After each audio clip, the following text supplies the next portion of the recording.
Bom dia, irmãos. Nós vamos orar, pedindo que Deus nos abençoe nesse tempo juntos aqui.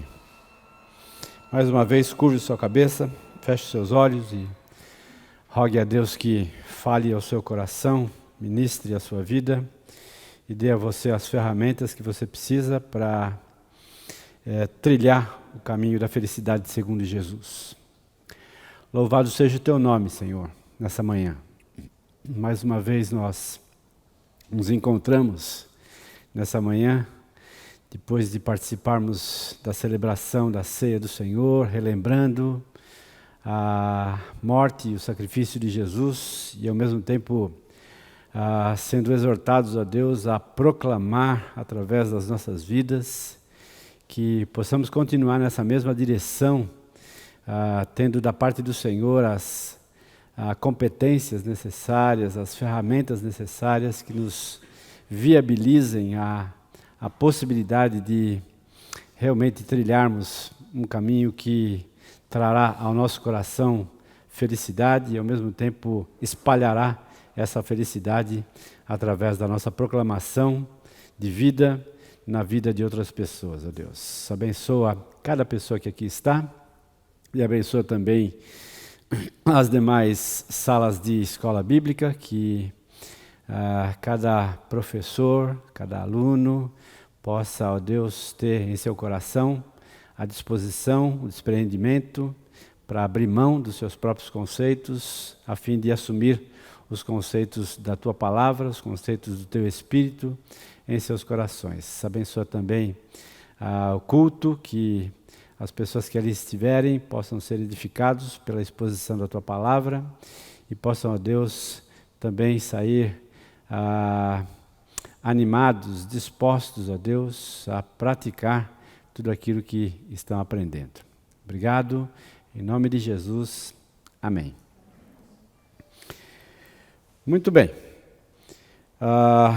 Hoje, então, é o nosso quinto encontro nessa caminhada rumo à felicidade segundo o aspecto de Jesus. Falamos então na primeira aula sobre preceitos e promessas, introduzindo então o Sermão do Monte e também buscando ali compreender as bem-aventuranças. Falamos de pobre de espírito, os que choram, os mansos e os que têm fome e sede de justiça. E hoje, então, nós vamos focalizar o nosso pensamento nos misericordiosos, um desafio para a semana também.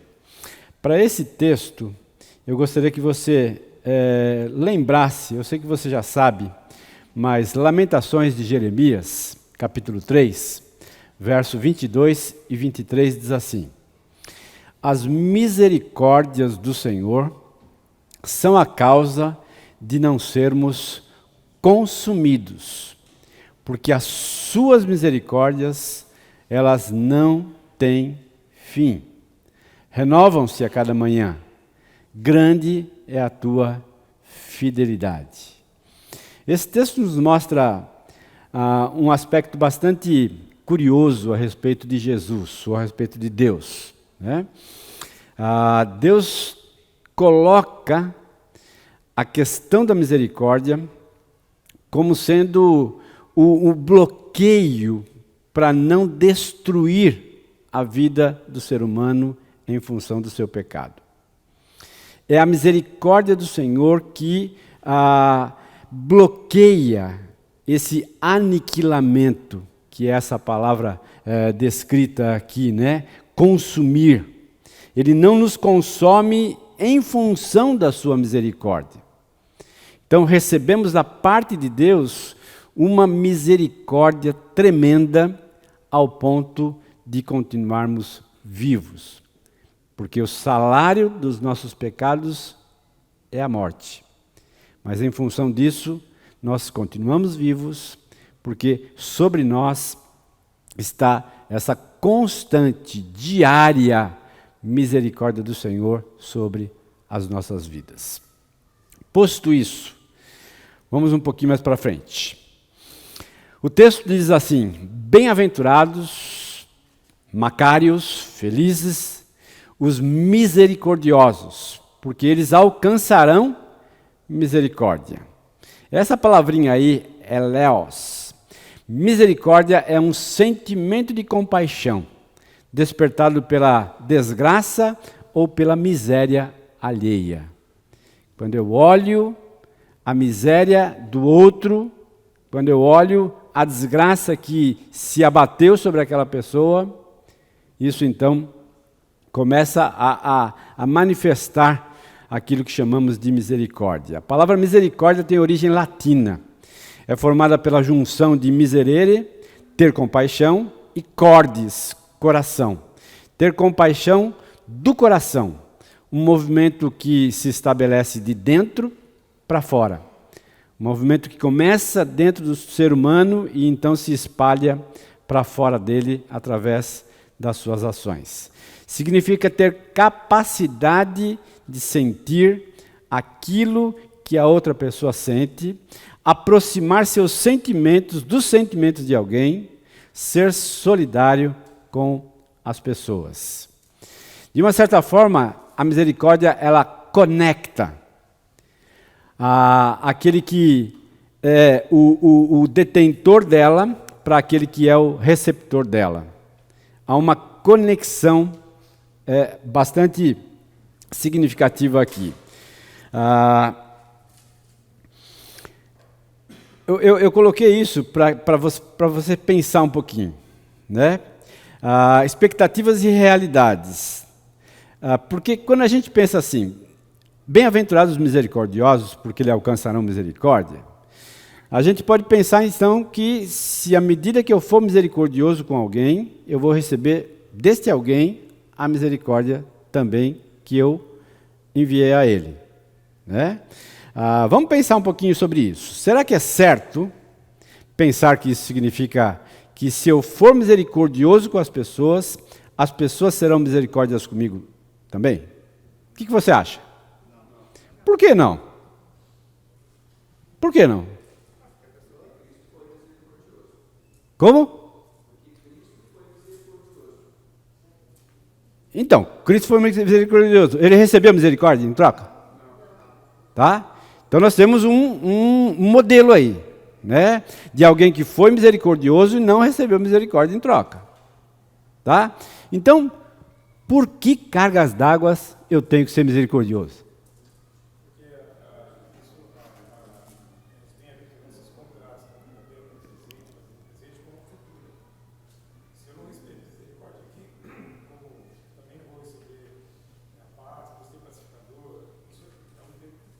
Também.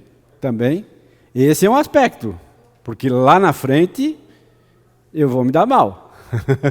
Né? Esse é um aspecto motivador. Mas pensa futuro e pensa presente. É a mudança, esse novo homem.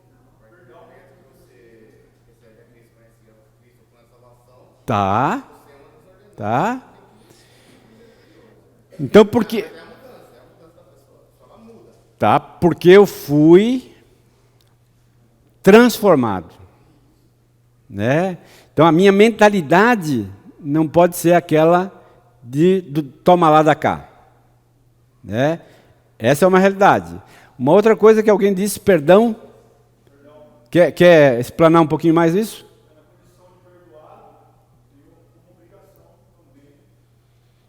Tá, né? Porque eu recebi o perdão, eu tenho que também levar isso adiante, né? Então, são considerações que eu e você constantemente precisamos fazer, porque elas tomam conta do nosso coração, principalmente por causa do nosso pecado. Porque nós, em um certo sentido, acabamos criando expectativas que não são reais, que não são realidades, né? Esta aqui que eu imaginei aqui com você é uma expectativa que não se expressa na realidade, né? Eu coloquei aqui, Jesus teve compaixão, inseriu no seu círculo próximo prostitutas, coletores de impostos, curou cegos, surdos, mudos, leprosos, ressuscitou a filha de uma viúva, perdoou uma mulher flagrada em adultério, demonstrou grandes atos de misericórdia, mas apesar de tudo isso, ele não recebeu em troca a misericórdia que teve com as pessoas. Pelo contrário, ele recebeu exatamente o contrário disso.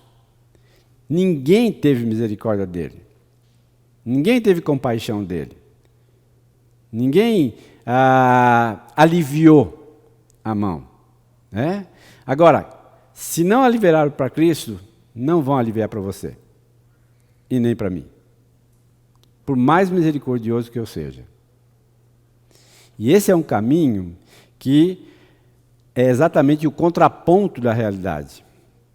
Quando você olha a literatura atual sobre como ser feliz, você não vai encontrar misericórdia.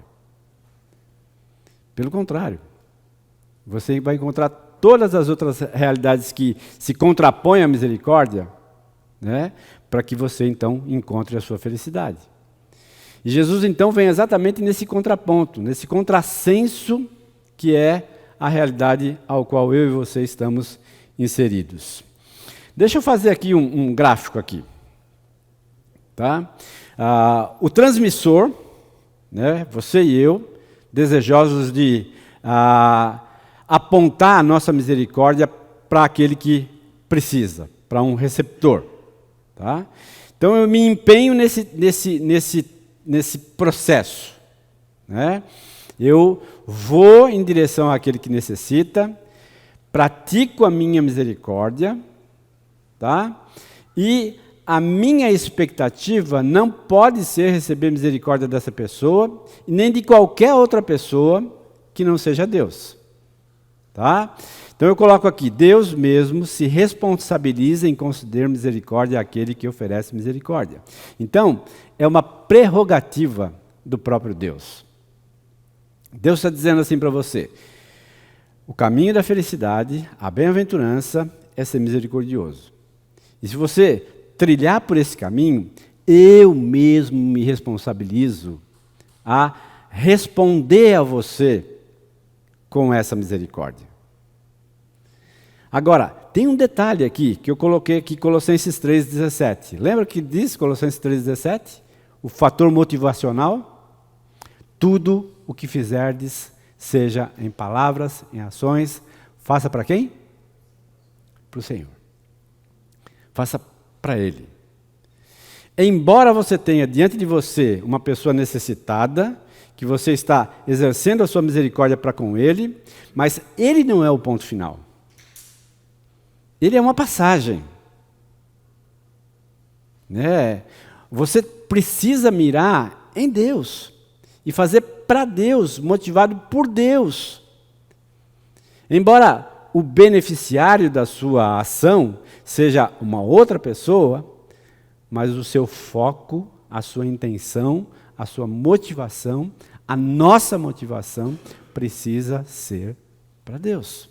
Para Deus.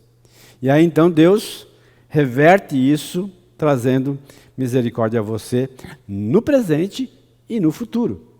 Como nós acabamos de elaborar aqui essa ideia. Tá bom? Isso aqui parece tão simples, né? Mas, na verdade, começa a se complicar porque nós somos muito curtos no nosso foco em relação a isso. Né? Nós criamos expectativas em cima de pessoas que não são capazes de responder às nossas expectativas. Né? Se é para criar expectativa, crie com Deus. Né? Deus é o supridor de todas elas. E ninguém pode fazer isso. A pauta de Jesus aqui é o nosso relacionamento com as pessoas. 3 palavras de sentido muito próximos no português devem ser consideradas por nós. Pena, né? Misericórdia não é pena, tá? A misericórdia também não é compaixão, é parte da compaixão, mas não é a compaixão, Tá? Misericórdia é a última palavra aí, né, do nosso estudo, pois demonstra não apenas o sentimento, mas também a ação. Então, misericórdia não para no campo do sentimento. Ela explora um pouco mais, ela vai um pouquinho mais adiante. Né? A figurinha que eu coloquei aí, né? Felizes as pessoas que têm misericórdia dos outros, pois Deus terá misericórdia delas. Mateus 5:7. E aí tem a chuva caindo e um menino segurando o guarda-chuva aí para que a outra pessoa não se molhe. Fazendo alguma coisa em função da necessidade do outro. Olha lá.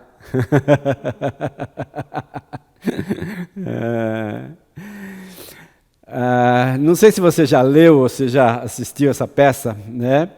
O Mercador de Veneza, de Shakespeare.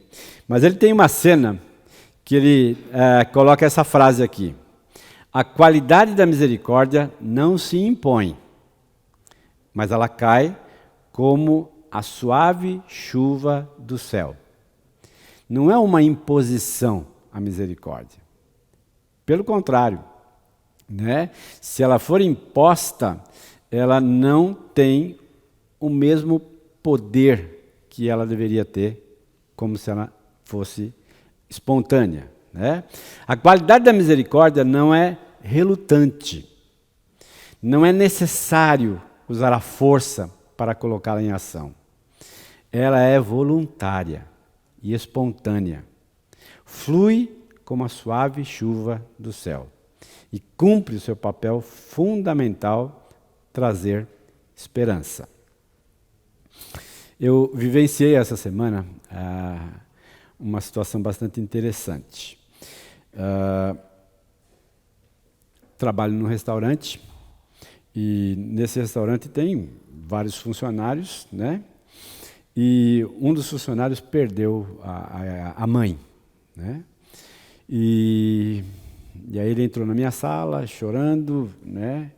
Já um homem de quase 50 anos, né?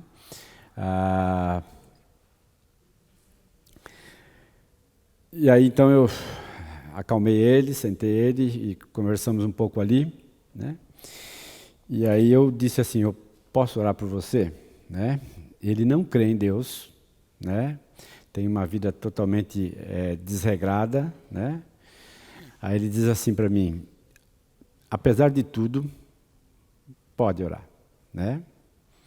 Aí eu orei, pedi que Deus consolasse, tranquilizasse o coração dele, desse para ele a condição de gerenciar aquele momento com sabedoria, né? Aí terminei a oração, aí disse para ele assim, o que eu posso fazer por você agora, nesse momento? Né? Quer que eu te leve a algum lugar? Quer que eu te acompanhe de alguma forma? Né? Aí saí do restaurante, só que isso era 11 horas, o restaurante abre 11 horas, e ele é o cozinheiro. Né? Bom, aí deixamos lá, tudo organizado e saímos, né? Aí fui, acompanhei ele até a casa dele, depois até a casa da falecida mãe e passei ali quase 2 horas com ele, cheguei no restaurante, já estava quase terminando o expediente, né? Aí o sepultamento ia ser no mesmo dia, mas não na mesma cidade. Ia migrar para o Paraná. Aí ele me mandou uma mensagem dizendo, olha, nós vamos iniciar o velório às 8 da noite, vai terminar às 4 horas da manhã, depois então a família toda vai conduzir o corpo até o Paraná para que ela seja sepultada lá no Paraná. Né? Aí eu disse, então eu vou lá também. Né? Aí fui lá. Só que um velório católico, né? E assim, muito, muito católico, né? Com muitas imagens, com muitos, né? E eu não conhecia a família, né? Só conhecia ele, né? Mais ninguém, né? Mas eu fiz questão de ir lá com a minha esposa e abraçá-lo, né? Porque um detalhe bastante interessante é que este homem é homossexual. E a única pessoa da família que o abraçava era a mãe. Toda a família o rejeitava, né? E aí eu vi nessa situação uma oportunidade de ser misericordioso, né? Não concordando com a vida que ele toma. E ele sabe disso, que eu não concordo, eu já falei isso para ele, né? Mas ele é um ser humano que estava passando por uma necessidade e que precisava de acompanhamento, né? E no dia seguinte ele me mandou uma mensagem, né, agradecendo e tal, né? E dizendo que estava muito mal, e aí eu mandei um texto bíblico para ele, né? E aí nós iniciamos um certo contato a respeito de Deus que não havia antes, né? Eu não sei o que vai dar, né? Eu não sei quais são os caminhos de Deus em relação a isso, né? Mas eu sei que essa ideia de uma chuva suave vindo sobre a pessoa, de misericórdia, né? E ela entendendo que ela não é merecedora daquilo, entendendo que apesar de tudo, que foi exatamente a palavra que ele disse, né? Apesar de tudo, ore por mim, né? Apesar do jeito que eu ando, apesar das minhas trapalhadas, apesar do meu viés, por favor, tenha misericórdia de mim, né? E para mim isso foi bastante interessante porque aconteceu nessa semana e eu estava estudando exatamente esse mesmo texto, né? Então, eu acho que a gente precisa ficar um pouquinho mais alerta para as possibilidades de exercer misericórdia com aqueles que você menos espera que sejam os receptores da sua misericórdia. Porque elas podem estar perto de você, né? Elas podem estar próximas de você e você não as enxerga porque não está prestando atenção nessas coisas, né? Muito bem. Vamos então para Lucas 10, 30 a 37, que é um texto aí bastante conhecido e, ao mesmo tempo, bastante revelador com relação à questão da misericórdia. Eu sei que vocês já leram, já releram esse texto, mas é um texto fundamental para alicerçarmos alguns pontos aqui que são importantes para o nosso esclarecimento. Lucas capítulo 10, nós vamos ler a partir do verso 30. O 29 diz assim: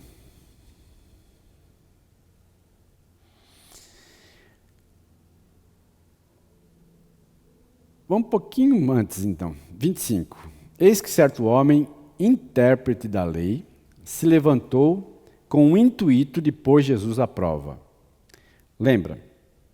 O intérprete da lei se levanta não para questionar Jesus, não para saber de Jesus, não para se informar a respeito da situação, mas para colocar uma prova sobre o Senhor Jesus. Tá? Ou seja, vamos ver o que ele vai falar. Né? É mais ou menos isso. Tá? Mestre, que farei para herdar a vida eterna? Então Jesus imediatamente responde: que está escrito na lei? Como é que você a interpreta? Mestre da lei, sabe a lei, interpreta a lei. Tá? E essa era uma prática de Jesus, né? Raramente Jesus respondia de pronto, mas ele fazia a pessoa pensar. Ele fazia a pessoa analisar aquilo que ela estava questionando. Tá? A isso ele respondeu: amarás o Senhor teu Deus de todo o teu coração, de toda a tua alma e de todas as tuas forças e todo o entendimento. E amarás o teu próximo como a ti mesmo. E aí, em cima disso, Jesus lhe diz: respondestes corretamente. Faça isso e você vai viver. Ponto final. A história poderia ter parado por ali. Mas o intérprete da lei dá mais um passo. Tá? Ele, porém, querendo justificar-se, perguntou a Jesus: quem é o meu próximo? E essa pergunta, então, é que desencadeia a parábola do bom samaritano. Mas é uma pergunta que o intérprete da lei fez para tentar aliviar o lado dele. Tá? Justificar-se do seu comportamento. Justificar-se da maneira que ele estava conduzindo a sua própria caminhada. Tá? E aí então Jesus entra exatamente na parábola. Jesus prosseguiu dizendo: certo homem descia de Jerusalém para Jericó e veio a cair em mãos de salteadores, os quais, depois de tudo lhe roubarem, lhe causarem muitos ferimentos, retiraram-se, deixando-o semi-morto. Esse versículo 30, ele é bastante atual. Ou seja, não é uma parábola desatualizada do tempo e do espaço. Era atual lá no contexto e é atual no nosso contexto. É só você abrir os seus olhos e folhear algum jornal digital aí que você vai ver exatamente situações assim. Né? De pessoas que foram assaltadas, que foram deixadas no meio do mato, algumas sem roupa, né? Surradas. É uma realidade muito próxima, presente de todos nós. Né? E isso na nossa cidade. Tá? Não é em outro lugar. Não é na zona leste de São Paulo. Mas é aqui, no nosso contexto. No restaurante nós temos muitos funcionários que moram lá, naquela região lá do Campo Grande e do Ouro Verde. Né? Tem uma menina que mora num bairro chamado Bassoli. Chegando em Capivari quase. Né? Você vê o tamanho da nossa cidade. Ela sai de lá 4 horas da manhã para chegar aqui às 7 da manhã. Né? E ela conta cada história daquele bairro, né? É muito interessante, né? Mas é uma realidade presente. Presente para mim e presente para você. Não é algo que foge, que extrapola a nossa realidade, mas está bem próximo, bem perto de você e de mim. Né? E aí ele continua. Então eu coloquei aqui, o primeiro quadradinho aqui, Jesus responde ao doutor da lei. Tá? A pergunta que ele busca responder é quem é o próximo. Tá? E aí então ele começa a narrar a história de um homem necessitado. Tá? Semi-morto. 31. Casualmente, descia um sacerdote por aquele mesmo caminho e vendo-o, passou de largo. Sacerdote, tá? Alguém da classe, tá? De religiosos da época, que se esperaria um outro comportamento dele. Mas o que ele fez? Passou de largo. Tem a questão do comportamento da proximidade para não se contaminar. Né? Então ele se esquiva, passa de largo. Né? E essa é uma questão bastante interessante, que muitas vezes nós não nos aproximamos daquelas pessoas que necessitam porque temos medo de nos contaminar. Ontem à noite eu estava com os meus filhos e a gente está trabalhando um pouquinho, né? Eu tenho um filho homem casado e uma filha menina casada, e estava com o meu filho homem e o meu genro trabalhando um pouco sobre essa questão que nós ouvimos lá, sobre a pornografia, né? E sobre os relacionamentos homossexuais que nós encontramos constantemente. É só você ir no shopping, você vê um monte de homem dado mão com homem, e mulher dando mão com mulher, e como é que a gente reage a isso, né? E o nosso instinto natural é se afastar dessas pessoas, né? Isso é natural nosso, a gente tem isso, né? Mas, ao mesmo tempo, a gente tem que entender que a nossa aproximação com elas não nos contamina, né? Mas a nossa aproximação com ela pode contagiá-los, constrangê-los a repensar o seu estilo de vida. É claro que essa é uma caminhada extremamente complexa, eu sei disso, né? Mas quando eu olho esse texto aqui, que casualmente descia um sacerdote por aquele mesmo caminho e vendo-o passou de largo, muitas vezes eu faço isso. Nós fazemos isso, né? Vemos uma pessoa necessitada e passamos de largo. Fechamos os nossos olhos, né? Agora, quando a gente entra nas bem-aventuranças e percebe que as bem-aventuranças levam eu e você a nos tornarmos sal da terra, luz do mundo, e a nossa exortação lá do capítulo 5, verso 16, que a nossa luz precisa brilhar, que as nossas boas obras precisam ser vistas pelos homens, para que glorifiquem a Deus, nós precisamos repensar o nosso comportamento, a nossa atitude em relação aos necessitados. Bom, continuando, 32. Semelhantemente um levita descia por aquele lugar, vendo-o também passou de largo. Novamente, Jesus usa aqui a figura do levita, que era também alguém do mundo clérigo, tá? Que era também alguém envolvido com a religiosidade, que também olha aquilo e passa de largo, não quer se envolver.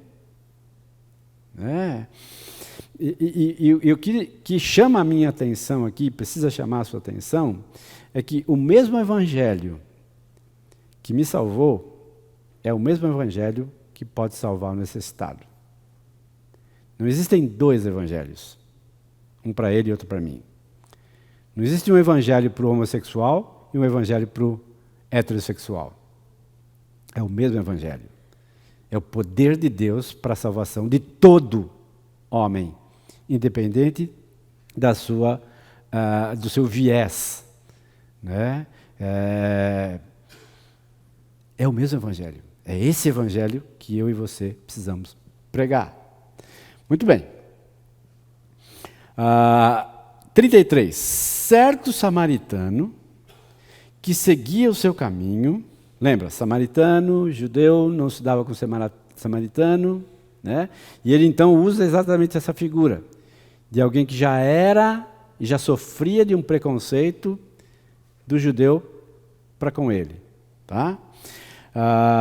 Que seguia o seu caminho, passou-lhe perto e vendo, compadeceu-se dele. Agora, nós não sabemos qual era a origem do homem necessitado. Sabemos se era judeu, se era samaritano, não sabemos. Não sabemos a profissão dele, não sabemos exatamente nada disso. Mas o samaritano viu um homem na sarjeta, desacordado, ferido, e ele então tem compaixão e demonstra misericórdia. Tem compaixão, demonstra misericórdia. Vê, para e se compadece. Versículo 34. E chegando-se, pensou-lhe os ferimentos, aplicando-lhes óleo e vinho, colocando sobre o seu próprio animal, levou para uma hospedaria, tratou dele, e no dia seguinte tirou 2 denários e os entregou ao hospedeiro, dizendo: cuida deste homem. Se alguma coisa gastares a mais, eu vou indenizar você quando eu voltar. E aí Jesus, então, faz o novo questionamento. qual desses três te parece ter sido o próximo do homem que caiu nas mãos dos salteadores? Respondeu-lhe o intérprete da lei: o que usou de misericórdia para com ele. Então lhe disse: vai e procede do mesmo modo. Vai e faça exatamente isso que você acabou de dizer que deve ser feito. Agora, perceba que quando a gente fala de misericórdia, o texto aqui, ele é rico em detalhes. A ação, ela faz parte desta compaixão que se manifesta em misericórdia. Né? Ele coloca aqui: chegou perto, pensou-se-lhe os ferimentos, ou seja, passou ali alguma coisa, algum produto, óleo, vinho, para, de alguma forma, amenizar a dor, os ferimentos, né? Coloca sobre o próprio animal. Percebe o trabalho que isso dá? Alguém desacordado, tá? Nós não sabemos o tamanho da pessoa, nem de um nem do outro, mas dá trabalho. Tá? Levanta o camarada, aplica um pouco de óleo, de vinho, tá? Junta ele, bota em cima do animal, dá trabalho. Tá? Levou para uma hospedaria, tratou dele. No dia seguinte, tirou 2 denários. Opa, no dia seguinte. Então, quer dizer, já atrapalhou o caminho dele. Né? Se ele tivesse algum compromisso lá na frente, tinha que esperar. Né? Quantas vezes eu não olho para o lado porque eu vou atrapalhar a minha agenda? A minha agenda. Eu tenho hora. Não posso perder um segundo. Não olho nem para a direita nem para a esquerda, porque senão eu perco. Mas espera lá. E a agenda de Deus? E se Deus estiver na sua agenda, naquele dia, exercer a sua misericórdia? Né? Repensar um pouquinho isso me ajuda a ser desafiado a entrar na agenda de Deus, a me unir a Deus naquilo que Ele está fazendo. Deus nunca pede para você fazer uma coisa que Ele já não esteja fazendo. Entenda isso. Ele é o exemplo para você e para mim. Ele começa a fazer e dá a você o privilégio, a oportunidade, a possibilidade de se unir a Ele e realizar aquilo que Ele tem a realizar na vida daquela pessoa. No dia seguinte, tirou 12 denários, ou seja, custa. Né? Além da agenda ser modificada, tem dinheiro envolvido, tá? Tem custo envolvido. Tá? Entregou ao hospedeiro, dizendo: cuida deste homem, se alguma coisa gastares a mais, eu vou indenizar. Né? Ou seja, é muito trabalho isso. É muito trabalho. Né?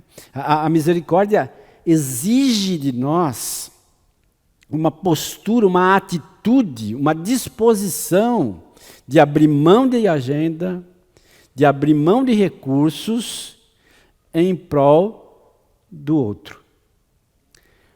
Por que tudo isso?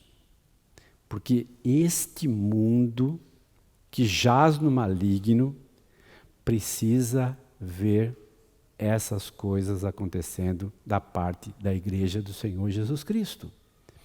Nós estamos aqui ainda, queridos, porque ainda nós preservamos essa podridão que o mundo está. Nós ainda damos essa característica de sal, né, de retardar o apodrecimento, tá? E de trazer luz no meio das trevas. Quando aquele texto inicial que nós lemos, as misericórdias do Senhor são a causa de não sermos consumidos. Aquela palavrinha consumidos ali é uma palavra que é a palavra aniquilamento. Né?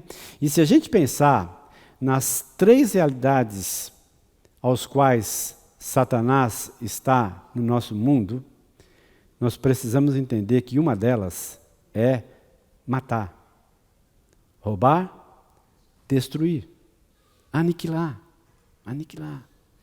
Nós estamos aqui exatamente para tentar dar um suporte nesse sentido, para bloquear essa ação. Muito bem, vamos dar 10 minutinhos aí para vocês. Fica evidente então para nós o que Jesus estava querendo dizer aqui, ao responder o mestre da lei, quem era o próximo, aquele que estava necessitado, precisava da sua demonstração de misericórdia e de compaixão. Muito bem. Eu fiz um outro gráfico aqui, que eu acho que também te ajuda a entender um pouquinho dessa dinâmica. A felicidade dos misericordiosos, ela se encontra no exercício do amor. Quanto mais você exercita o seu amor para com o próximo, esse exercício se transforma em misericórdia, que acaba criando essa sensação de compaixão e levando então a uma ação da sua parte em relação àquele que necessita. Nós podemos até modificar aqui e dizer que o exercício do amor, ele cria essa compaixão e finalmente se transforma em misericórdia na vida da outra pessoa, né? Mas o fundamental é que a partir daquilo que acontece dentro de você, há uma ação externa a você, que é uma ação beneficiária a outra pessoa. Tá? Quando a gente vê o samaritano aqui tendo compaixão e misericórdia, ele tem primeiro uma ação interior que dá a ele a condição de elaborar o que deveria ser feito, como deveria ser feito, quais seriam os recursos que deveriam ser empregados e como é que ele deveria gerenciar aquela situação. Isso então se transformou da demonstração visível, clara, da misericórdia atuante ali na vida dele e beneficiando aquele que necessitava. Muito bem. A misericórdia se expressa então em duas áreas gerais. No sentido temporal, a misericórdia busca suprir as necessidades físicas dos outros. Vamos dar uma olhada nesses textos aí. Levítico 19, 9 e 10. Levíticos, capítulo 19, versículos de número 9 e 10. 19:9 diz assim: Quando também cegares a messe da tua terra, o canto do teu campo, não cegarás totalmente, nem as espigas caídas colherás da tua messe. Não rebuscarás a tua vinha, nem colherás os bagos caídos da tua vinha. Deixá-los-á ao pobre, ao estrangeiro. Eu sou o Senhor vosso Deus. Ou seja, no tempo da colheita, você vai colher aquilo que está no meio, os cantos você vai deixar, e o que tiver ali vai ser para os pobres. Ou seja, Deus se movendo em misericórdia em favor dos necessitados.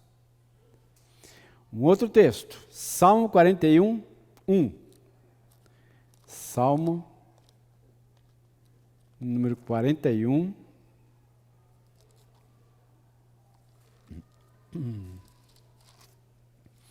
Versículo de número 1.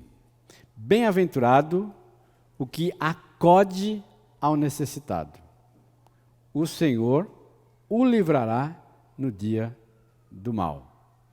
Novamente, o próprio Deus dizendo: feliz é aquele que acode ao necessitado. Eu mesmo vou livrá-lo no dia do mal. Essa felicidade por fazer alguma coisa a alguém é alguma coisa impagável. Ou seja, é prazeroso você poder ajudar alguém que de fato precise. Agora, o que acontece nos nossos dias? Nós temos muitas situações aos quais a gente fica com os dois pés atrás para não ajudar.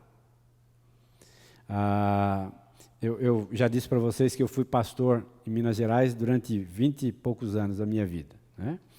E a cidadezinha que eu morava tinha em torno de 15 mil pessoas, a igreja tinha 50, 60 pessoas, e certa vez chegou um homem e disse para mim assim: eu tenho um problema e eu preciso de ajuda, né? Aí, tá bom, qual é o problema, né? A minha filha faleceu em outra cidade e eu precisava de recursos para ir para lá, né? Aí eu disse: tá bom, quanto é que você precisa? Preciso de R$100, né? Aí eu disse: tá bom. Então, liguei para o tesoureiro da igreja e disse: olha, nós estamos numa situação assim, assim, assim, nós podemos ajudar? Podemos. Então, tá bom. Então, me traga aqui os recursos que eu vou levar ele na rodoviária, comprar passagem para ele e ele vai, né? Aí, fizemos isso, né? Compramos a passagem, botei ele no ônibus e ele foi embora, né? Duas ou três semanas na frente, nós tivemos na cidade uma reunião de pastores. E nessa reunião de pastores, eu fiquei sabendo que essa mesma pessoa matou 4, 5 vezes a filha, né? E fez a mesma coisa que ele fez comigo. Né? Aí eu disse: puxa vida, né? Como é que eu fui enganado assim? Como é que eu fui tão ingênuo ao ponto de dar os recursos que aquela pessoa precisava em função dessa situação, né? E aí eu fiquei sabendo que ele já era um velho conhecido de praticar esse tipo de coisa naquela região ali do sul de Minas Gerais, né? A consequência disso, né? Daquele dia em diante, a igreja tomou uma postura diferente em relação àquela situação, né? Agora, são situações as quais você, né, não sabe exatamente o que acontece, né? Não sabe exatamente como agir naquela situação, né? Mas, apesar disso, eu não estava fazendo para a pessoa, estava fazendo para Deus, né? Essa é a dinâmica, aquela inicial que nós passamos. Isaías 58, 7. Mais um texto, Isaías 58,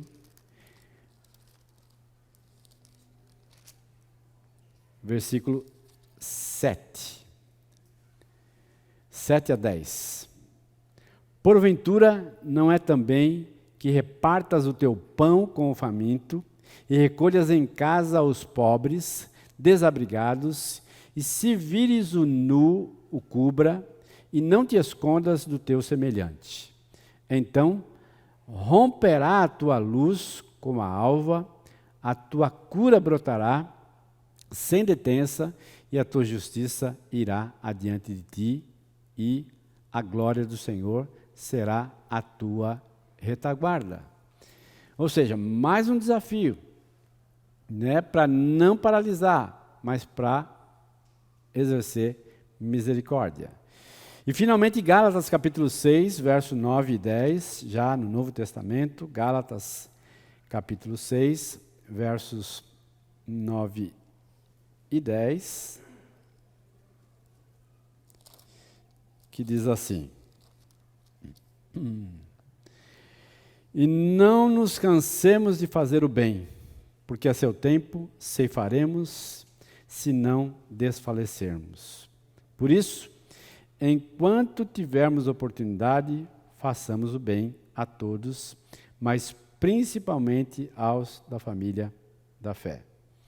Ou seja, mais uma exortação para você ser alguém misericordioso, para caminhar na direção de ajudar aquela pessoa que necessita. Não se canse de fazer isso, é o que o texto nos diz. Essa então é uma área geral, onde a misericórdia se expressa, onde a misericórdia se manifesta. Mas no sentido pessoal, é conceder perdão aos que pecam contra nós. E aí então nós vamos para Mateus capítulo 18, verso 21, 22, 23 e até o 35. Mateus 18,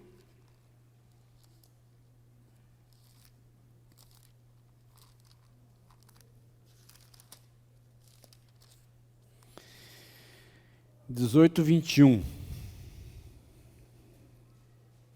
Quantas vezes se deve perdoar a um irmão? Então Pedro, aproximando-se, lhe perguntou: Senhor, até quantas vezes meu irmão pecará contra mim, que eu lhe perdoe? Até 7 vezes? Respondeu-lhe Jesus: Não, te digo que até 7 vezes, mas até 70 vezes. Né? Não só 7 vezes, mas 70 vezes também. Né? E aí ele continua dizendo assim, versículo 22. Por isso, o reino dos céus é semelhante a um rei que resolveu ajustar contas aos seus servos. E passando a fazê-lo, trouxe-lhe também um que lhe devia 10.000 talentos. Não tendo ele, porém, com o que pagar, ordenou o Senhor que fosse vendido, ele, a mulher, os filhos e tudo quanto possuía e que devia fosse pago. Então o servo, prostrando-se, reverente, rogou: tenha paciência comigo, tudo eu vou te pagar. E o senhor daquele servo compadeceu-se, mandou-o embora e perdoou-lhe a dívida. Saindo, porém, aquele servo, encontrou um dos seus conservos que lhe devia 100 denários. E, agarrando-o, sufocava, dizendo: paga-me o que me deves. Então o seu conservo, caindo-lhe aos pés, lhe implorava: ser paciente comigo, que eu vou te pagar tudo. Ele, entretanto, não quis.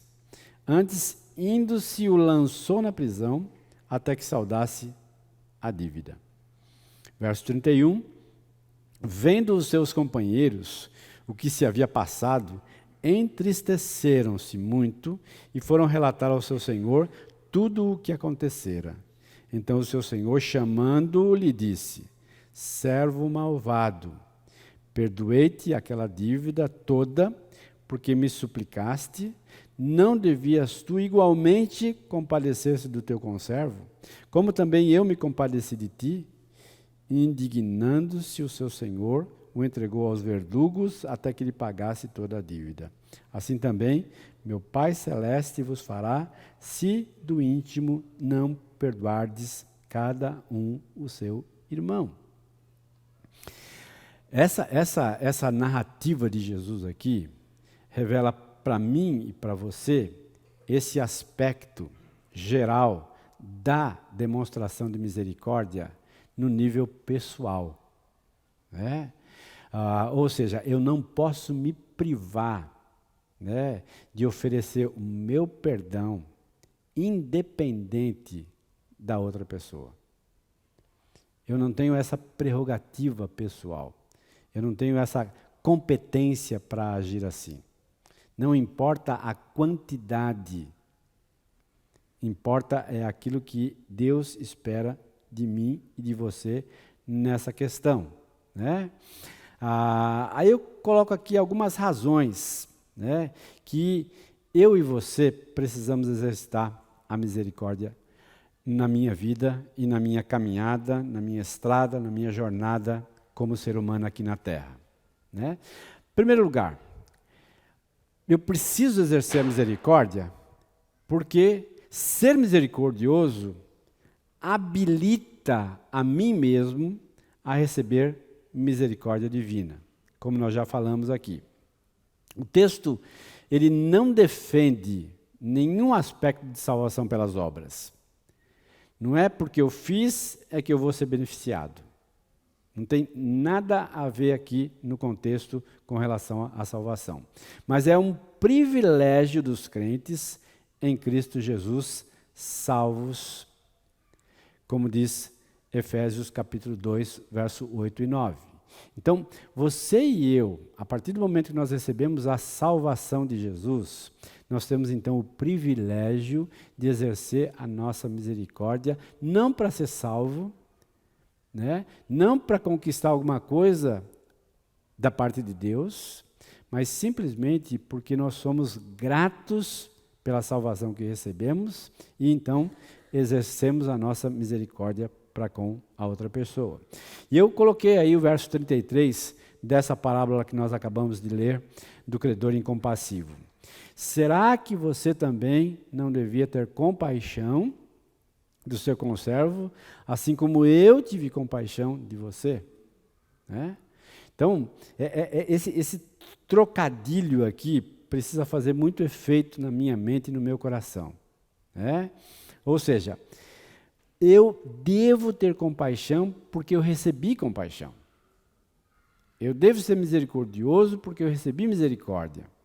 Eu devo ser misericordioso porque as misericórdias do Senhor se renovam a cada manhã sobre a minha vida. Pois não? Sem dúvida, sem dúvida. É assim que eu vejo. Né? Uma resposta de gratidão. Né? Porque eu sei o quanto eu sou pecador e o quanto Deus me perdoou. Né? E eu, mais do que ninguém, conheço a minha podridão, a minha pobreza de espírito, né? E em função disso, eu sou grato a Deus por Ele me dar a possibilidade, o privilégio de exercer a minha misericórdia para com aquele que precisa. Um ato de gratidão diante de Deus. Segundo lugar, ser misericordioso é evidenciar a paternidade divina. Né? Revela quem de fato é o nosso Pai. Revela quem de fato qual é a nossa origem, a nossa nova origem. O nosso novo nascimento, ele trouxe para nós uma nova realidade. Nós não pensamos mais como pensávamos. Nós tivemos a mente transformada. Nós agora temos uma filiação real com Deus. E posso demonstrar isso diante das pessoas. Revela quem de fato é o nosso Pai, a luz de Deus brilha em nós e através de nós. Ora, se alguém possui recursos desse mundo e vê o seu irmão passar necessidade, mas fecha o coração para essa pessoa, como pode permanecer nele o amor de Deus?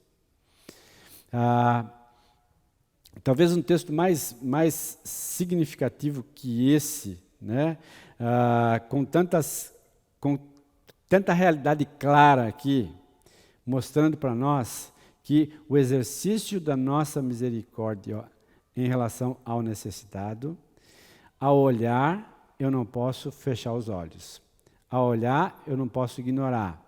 Ao olhar, eu não posso passar de largo. Mas eu preciso fazer alguma coisa.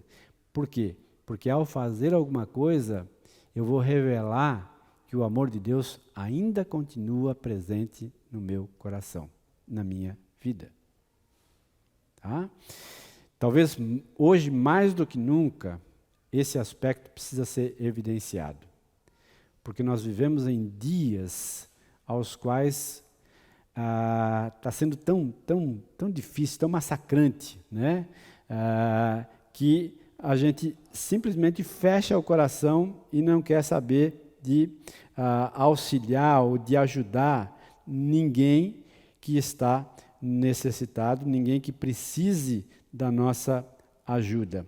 Hoje pela manhã eu recebi um texto que é 2 Timóteo 3, de 1 a 5, né? Saiba disto, nos últimos dias sobrevirão tempos terríveis. Os homens serão egoístas, avarentos, presunçosos, arrogantes, blasfemos, desobedientes aos pais, ingratos, ímpios, sem amor pela família, irreconciliáveis, caluniadores, sem domínio próprio, cruéis, inimigos do bem, traidores, precipitados, soberbos, mais amantes dos prazeres do que amigos de Deus, tendo aparência de piedade, mas negando o seu poder, afastam-se também destes. Agora, a gente lê um texto como esse aqui e não olha para nós, né? A gente não olha para nós. Né? Porque o próprio texto diz assim, saibam disso, nos últimos dias sobrevirão tempos terríveis. Os homens, não nós, são os outros, não eu. Mas eu preciso entender que eu estou nesse contexto. Eu e você vivemos nesse contexto, dia a dia. Ou seja, nós temos uma escolha a fazer. Não ser assim e ser notado, perseguido, ou ser assim e passar despercebido. Lembra que o último aspecto das bem-aventuranças é a perseguição. O ápice das bem-aventuranças é que as pessoas vão te notar e vão te perseguir. Né? E ele diz que felizes são aqueles que são notados e perseguidos. Agora, algumas vezes a gente pensa assim, nós não estamos preparados para isso. Nós não estamos preparados. Espera lá. O que nós estamos fazendo aqui? A cada domingo pela manhã. Nós estamos nos preparando. Né? Nos preparando. Eu gosto muito daquela ideia de que nós estamos aqui, dominicalmente, naquele intervalo do jogo do futebol. Primeiro tempo já passou, segundo tempo vai começar. Primeiro tempo, o placar está desfavorável. Nós estamos tomando de 3-0. Fomos massacrados na semana passada. Né? Estamos aqui. E o técnico da nossa vida está dizendo para nós, tenha ânimo. Tenha ânimo. Ele está nos colocando sentado, pegando a toalha e abafando, né? Tirou a nossa chuteira e a gente está com escaldapé. E ele está dizendo, tenham ânimo, tenham ânimo. E aí vai começar a semana, né? Nós vamos virar o placar. Nós vamos parar de ser massacrados. Nós vamos virar o placar. E vocês precisam fazer o quê? Fazer isso, isso, isso. São essas orientações. Orientações recebidas aqui pela manhã, lá à tarde. Orientações que nós já recebemos de manhã. Agora, lembra, se aqueles jogadores não entenderem isso, que é hora então de começar a colocar as estratégias que o técnico está mandando, o placar vai continuar desfavorável. Mas se a gente se dispor a colocar as estratégias de Deus na mesa, no dia a dia, se eu acordar na segunda-feira, às 6 horas da manhã, e curvar o meu joelho e dizer assim, Deus, me ajuda. Me ajuda a reverter o placar lá no meu trabalho. Me ajuda a reverter o placar lá na minha escola, né? Me ajuda a reverter o placar aqui com o meu filho, com o meu esposo, com a minha sogra, com o meu sogro, né?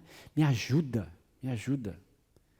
para que eu possa ser sal na vida dele, luz na vida dele, para que eu possa ser um bem-aventurado diante do Senhor.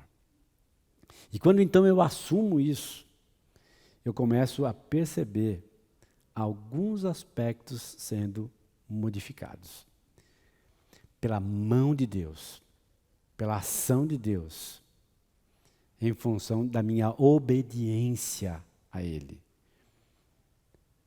Deus espera exatamente isso de você e de mim. A nossa obediência. Ser misericordioso vai evidenciar quem de fato é o seu Pai. Né? Assim como o texto de João diz assim, que quem conta mentira é filho do diabo.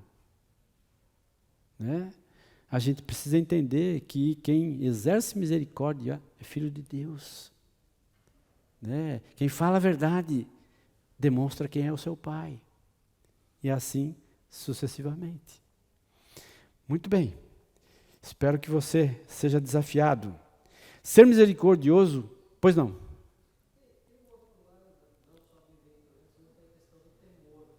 Sim, sim. É. Sim, sim.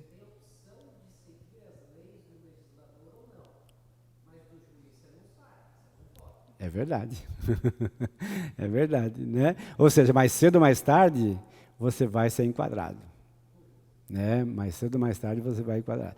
E isso precisa gerar temor. Né? E isso precisa gerar no meu coração, opa, né? A chapa vai esquentar para o meu lado. Né? Essa é a expressão talvez mais popular. Né? Vai esquentar. E eu preciso, né, ficar esperto em relação a isso. Né? Ficar esperto. Muito bem. A terceira colocação que eu quero fazer é que ser misericordioso é seguir o exemplo de Cristo. Né? Nós temos um exemplo, nós temos um treinador. E esse treinador está dando para nós o exemplo a ser seguido. Jesus amava as pessoas e se dispunha a cuidar delas. Né? Por amor a elas, ele dava uma direção, uma disposição de cuidado. Coloquei aí Mateus 9,36. Ao ver as multidões, Jesus se compadeceu delas, porque estavam aflitas e exaustas como ovelhas que não têm pastor. Então, coloquei uma frase aí, né? Misericórdia produzindo compaixão, gerando ação. Né? É todo um movimento que ocorre dentro de cada um de nós, né? Mas que nos leva a agir, que nos leva a deixar de ficar paralisado frente àquilo, boquiaberto frente àquela tragédia, àquela situação, mas nos move em direção a ela. Né? E é interessante que isso pode acontecer sem que você tenha contato real daquela situação. Né? Por exemplo, as tragédias que aconteceram no sul de Minas Gerais, né? E que movimentaram muitas igrejas aqui de Campinas a levantar caminhões de água, de alimento, para mandar ali para aquelas regiões que foram submetidas ali àquela avalanche de sujeira e de barro. Né? Raramente aqueles que contribuíram foram lá em loco ver, né? Mas souberam da situação, se movimentaram, se compadeceram e então se mobilizaram para ajudar aquele que necessita. Esse é um aspecto também que pode nos ajudar. Né? O trabalho que esta igreja tem em Paulo Afonso a motivação também inclui a misericórdia. Né? Além do avançar com o reino de Deus, além do fazer missões, além dessa competência maior de espalhar o Evangelho, o reino de Deus, há uma motivação também bastante significativa em perceber que há necessidades aos quais nós podemos suprir, que há necessidades aos quais nós podemos nos movimentar aqui do outro lado do país para poder ajudar aquelas pessoas ali. Né? Misericórdia, produzindo compaixão, gerando ação. Em quarto lugar, ser misericordioso é garantia da felicidade eterna. Os misericordiosos, eles receberão galardões das mãos do Senhor. Alcançarão misericórdia, Mateus 5, 7. E eu coloquei aí o texto de Romanos 12, 6 a 8, falando sobre os dons e especificando ali a questão da misericórdia. Ele diz assim: temos, porém, diferentes dons, segundo a graça que nos foi dada. Se a profecia, seja segundo a proporção da fé. Então ele fala exatamente cada um dos dons e como é que você deve exercitá-lo. Profecia, segundo a proporção da fé. Ministério, dedique-se ao ministério. O que ensina, dedique-se ao ensino. O que exorta, faça-o com dedicação. O que contribui, com generosidade. O que preside, com zelo. Agora, quem exerce misericórdia, faça com alegria.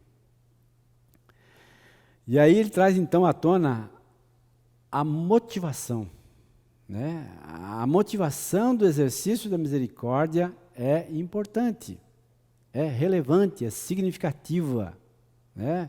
Precisa ser exercida com alegria, com contentamento, com satisfação.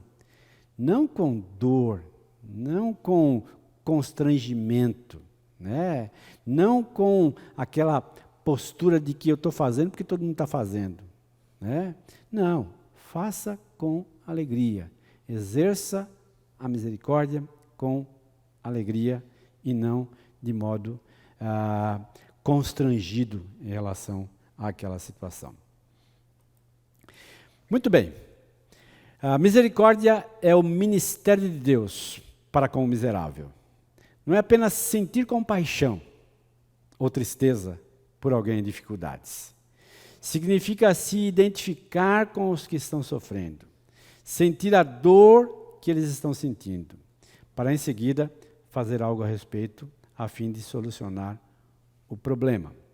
É claro, nós sabemos disso, você e eu sabem muito bem disso, que muitas vezes o nosso exercício da misericórdia não resolve todo o problema. Não resolve todo o problema. E o foco também não precisa ser esse. Né? Nós queremos, de alguma forma, oferecer alívio ao que sofre. Né? Dando a ela a possibilidade de ela também se movimentar em relação a isso, de ela reagir em relação a isso. Nós sabemos que muitas vezes as pessoas recebem misericórdia e continuam as mesmas. Né? E que entram naquela vala comum, né? Podemos dizer assim, de ficar só recebendo, né? E não reagindo àquilo que recebem. Mas, mais uma vez, o nosso foco não está na pessoa, mas em Deus. Faço para Deus, espero em Deus. Tá bom? Para a gente concluir aqui, ele já mostrou a você o que é bom. Miqueias 6:8. E o que o Senhor pede de você? Que pratique a justiça, ame a misericórdia, ande humildemente com o seu Deus. Prática da justiça, amor da misericórdia e ande em humildade com Deus. Semana passada nós falamos sobre a fome e sede de justiça. Hoje estamos falando sobre misericórdia. E ambas as coisas, elas estão envolvidas nessa palavrinha aqui, humildade. Né? Elas se espalham, se expressam, têm ramificações nessa questão da minha humildade sendo exercida, sendo vista, sendo observada pelas pessoas. E aqui então eu quero desafiá-lo a começar a pensar um pouquinho sobre isso. Primeiro, identifique os necessitados próximos a você. Preste atenção. Identifique quais são as pessoas que estão convivendo com você diariamente, semanalmente e que estão passando por alguma necessidade. Se junte àqueles que estão de alguma forma suprindo as necessidades de outros. Ou seja, na nossa igreja nós temos uma área específica de ação social, onde existem muitas demandas. Demandas que chegam a eles e que eles então se movem para suprir. Mas muitas dessas demandas nós não ficamos sabendo. Né? Então procure saber, procure se envolver com isso. Faça a sua parte, junte-se àqueles que estão de alguma forma suprindo as necessidades dos outros. Contribua com o que você tem e pode dispor para auxiliar ao necessitado. Faça alguma coisa. Reconheça também o perdão que lhe foi oferecido através de Cristo. Entenda que somos devedores a Deus diante do que Ele nos ofereceu, seu próprio Filho. Somos devedores a Deus. E ofereça perdão àqueles que pecam contra você como um ato de misericórdia destinado a essas pessoas. Aqui está um desafio semanal, que você pode descartar ou pode levar ao pé da letra. A minha expectativa é que nós possamos abrir os nossos olhos e o nosso coração para poder exercer a nossa misericórdia àqueles que necessitam, revelando a nossa paternidade, revelando o quanto nós somos filiados com Deus. Tá bom? Nós vamos orar mais uma vez, terminar nosso tempo juntos aqui.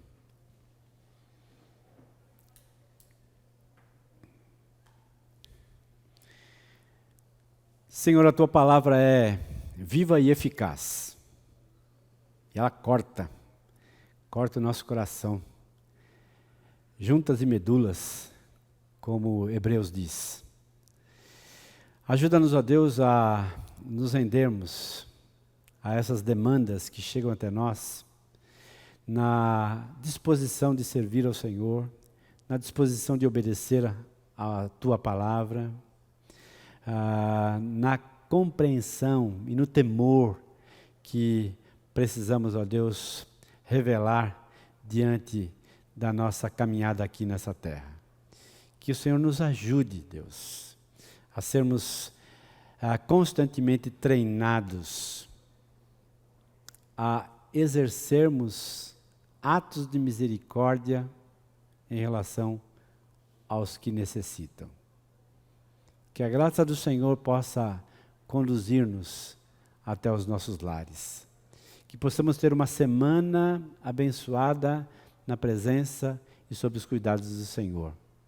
E que esses desafios, ó Deus, que estamos levando para casa, a fim de exercermos a nossa misericórdia para com os necessitados, exercendo a nossa misericórdia, perdoando aos nossos ofensores, possam, de uma forma muito clara, revelar a paternidade de cada um de nós. Somos filhos de Deus, por intermédio da pessoa do Senhor Jesus Cristo. Obrigado, leva-nos para os nossos lares, debaixo da Tua graça e do Teu cuidado. Em nome de Jesus, amém. Obrigado pela sua presença, que Deus o abençoe.